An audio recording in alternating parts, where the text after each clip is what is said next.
Okay, we need to talk about Brock Purdy. And the point of this video is not to diminish the Cleveland Browns win. They obviously won, good for them. They played a good game and they deserve to win. So that's not what we're talking about. The point is, there are a lot of haters that are waiting to see Brock Purdy fail. And they would consider this a fail, obviously. And regardless of any points I'm about to make, quarterbacks are allowed to have bad games. Even the greatest quarterbacks, Tom Brady, Aaron Rodgers, Peyton Manning, they've all had bad games, multiple bad games, even at the peak of their powers. I mean, we're talking about a kid that hasn't even played a full 16, 17 game season yet, and it's his first real stinker. But let's talk about it a little bit and get more into the nitty gritty and be nuanced about this. First of all, you can admit that Brock Purdy didn't have an overall bad game, but at the end of the game, he did what he had to do to get his team in field goal range. Got his team in field goal range and passed it to the kicker, in range that he should have easily made. Now, Cleveland Browns fans could obviously say that their kicker missed a field goal too, but I'm not trying to make a point of who should have won or lost. I'm just trying to say that Brock Purdy got them in position to win the game when it mattered at the end.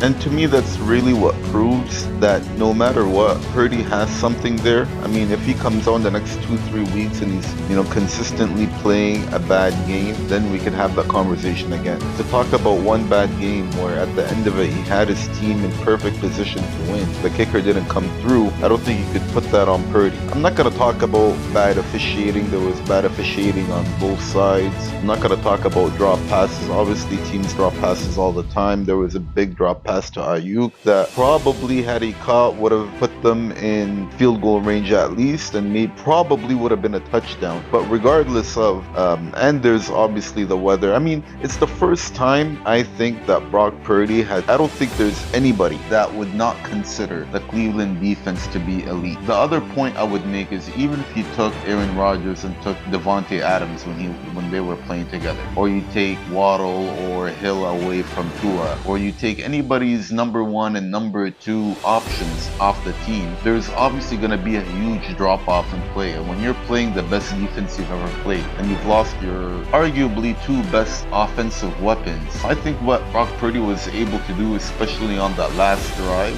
he's still as advertised. I think the weather affected him. I'm not going to use that as an excuse.